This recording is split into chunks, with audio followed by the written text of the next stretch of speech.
Olá, Homo sapiens! Tudo bem? Eu sou a professora Raquel e esse é o canal Ensinando Ciências. Lembre-se de curtir, comentar e compartilhar. E, claro, se inscrever no canal, tá?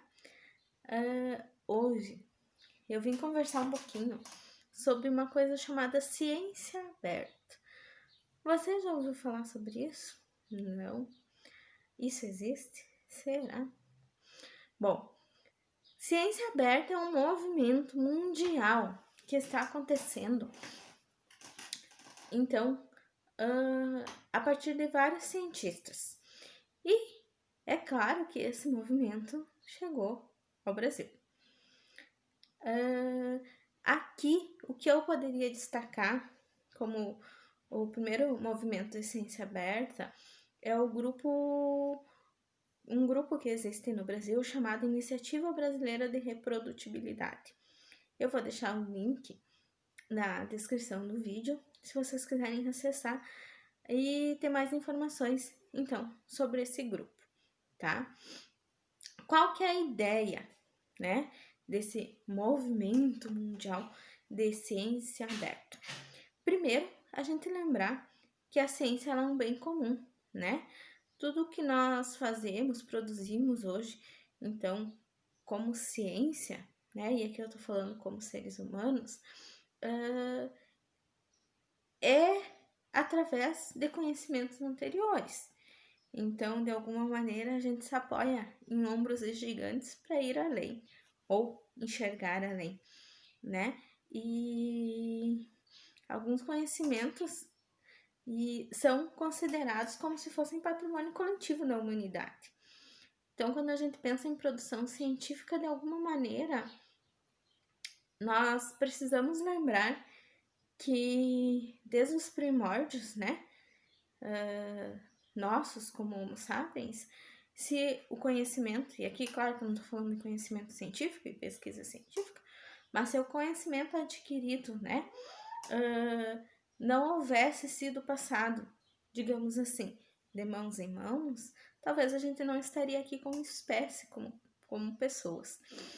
Então, quando nós produzimos ciências, ou os cientistas produzem ciência, muitas vezes isso fica inserido no que nós chamamos hoje em dia de uma bolha. Muitas poucas pessoas têm acesso a essa produção científica.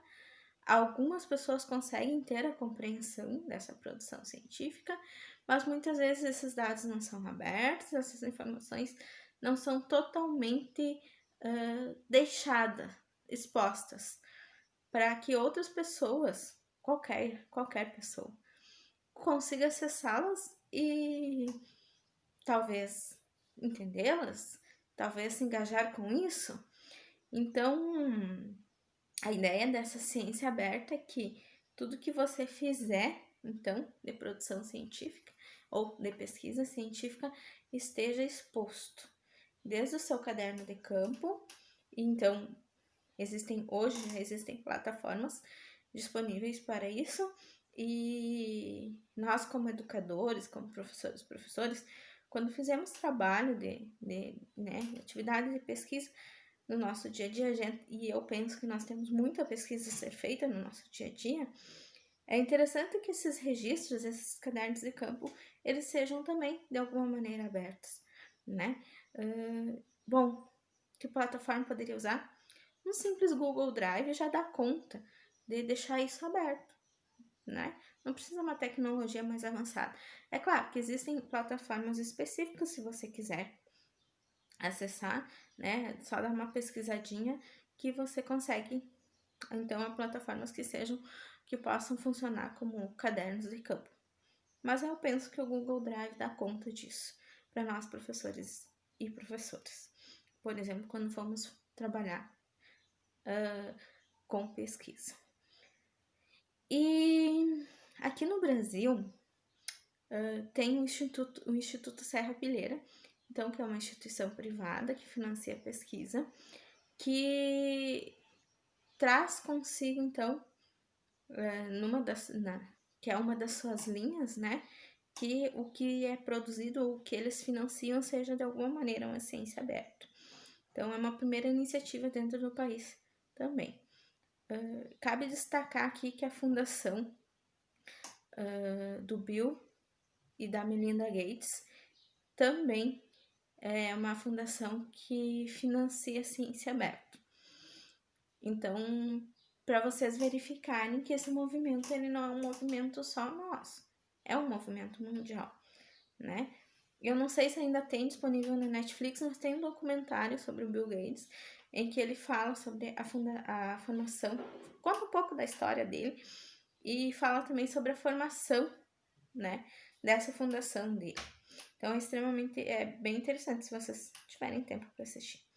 Mas voltando ao assunto da ciência aberta, eu acho que uma das maiores demonstrações que nós tivemos disso é o momento atual. E aqui não tem como não falar de coronavírus, né? Mas a importância de como a pesquisa científica aberta e o acesso liberado a todos consegue fazer com que toda a pesquisa científica consiga andar melhor, ou mais facilmente, ou mais rapidamente, né?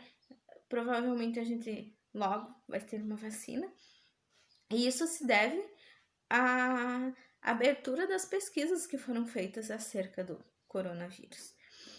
Então, esse compartilhamento, esse partilhamento do que já foi feito e que você consegue pegar isso e trabalhar a partir desse ponto, né? Que algum cientista parou, o outro consegue continuar. Uma outra informação importante sobre a ciência aberta é que isso demonstra, então, a transparência do que está sendo feito no mundo científico e a possibilidade de reprodutibilidade.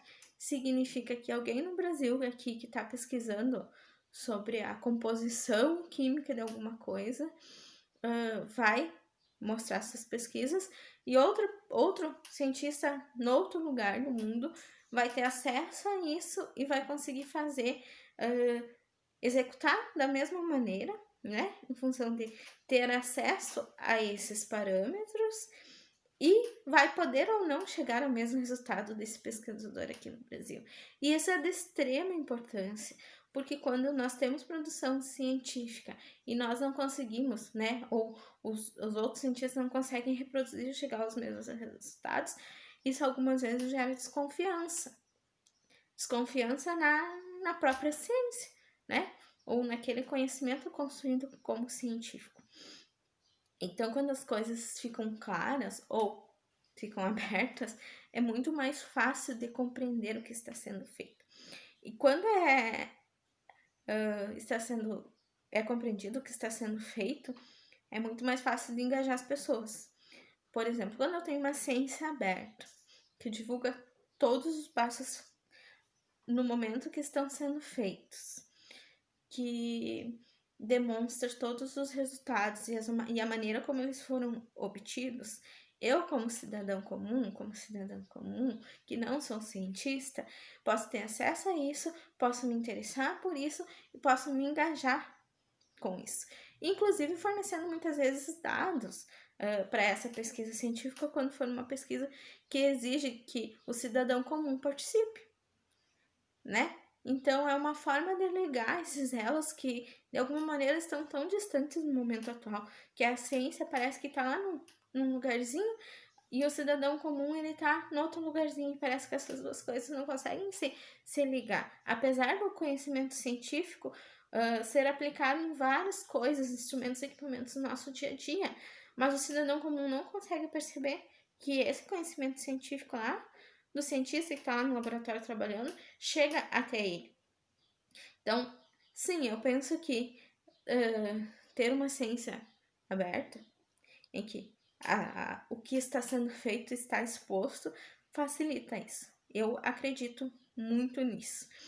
E penso que os cientistas não deveriam, né, ter medo de compartilhar os dados, assim como quando a gente faz qualquer tipo de pesquisa de campo, que isso, na verdade, acaba se tornando um desafio coletivo, né? Uma linha de pesquisa pode se tornar um desafio coletivo de vários cientistas, de vários grupos de cientistas, de várias universidades públicas, né, financiadas com dinheiro público. Então, isso é extremamente interessante quando a gente percebe que essas coisas estão acontecendo. E sempre lembrar que nós, professores e professoras que estamos lá na ponta da sala de aula, tentando construir, né, esse conhecimento, junto com os nossos alunos, as nossas alunas, com todas as dificuldades inerentes a isso, quando a gente tem, ou quando a gente tiver, né, uma ciência aberta, provavelmente nós vamos conseguir trazer para a sala de aula o início, o meio e o fim de uma produção científica. E não só um resultado final, né? Aquela historinha bonita que a gente conta muitas vezes em sala de aula. O fulano pegou isso, né? E o resultado foi isso. Não, talvez a gente vá conseguir fazer toda essa interligação, o início, meio e fim dessa pesquisa científica, trazer isso para a sala de aula e talvez isso faça também com que o nosso aluno, a aluna compreenda que a ciência ela não acontece do dia para a noite, que ela é um processo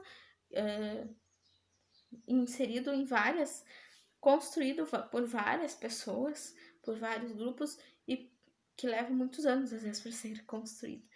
Mas já pensou se seu aluno e seu aluno, o seu aluno ou a sua aluna consegue acompanhar esse caminho da pesquisa científica, o quanto isso facilitaria também a sua vida em sala de aula, como professor e professora. E eu espero, sim, que esse movimento mundial de ciência aberta, ele continue, porque isso permite com que nós também tragamos ou consigamos colocar em sala de aula que a ciência está aí. E a ciência é feita de erros, de acertos, de erros, de acertos, e ela não é uma linha contínua e reta, né? Às vezes aquilo que nós temos como certo, hoje, daqui 10, 20 anos, já não é mais o certo. Então, o conhecimento científico evolui e tomara que evolua assim, para estar aberto, estar exposto, né? A todas as pessoas que tenham interesse ou que possam, que a gente consiga construir esse interesse para que a ciência não se torne algo tão distante do nosso mundo real, já que ela está no nosso mundo real todos os dias. Certo, Homo sapiens? Lembre-se então de se inscrever no canal, curtir, comentar, compartilhar. Cuide-se de si e dos outros. Valeu, obrigada.